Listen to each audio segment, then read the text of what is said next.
таштандыны кайра иштетип, андан электр энергиясын өндүрө турган Кыргызстандагы экинчи ири завод Ош шаарында курулууда.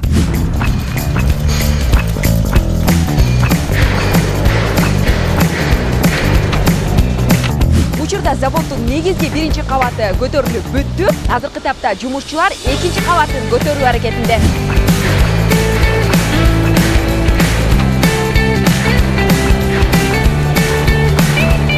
Тапта бардык блокто жумуш кызуу жүрүп, жалпысынан 200 курулушчу бир убакта иштеп жатат.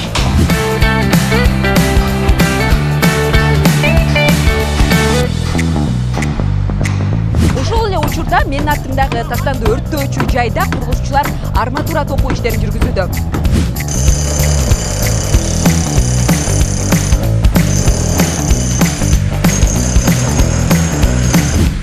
Завод 2027 жылдын аягына толугу менен бүткөрүлүп пайдаланууга берилет. Эгерде бул завод бүткөн болсо, күнүнө 850 тонна таштандыны кайра иштетип, андан электр энергиясын өндүрөт.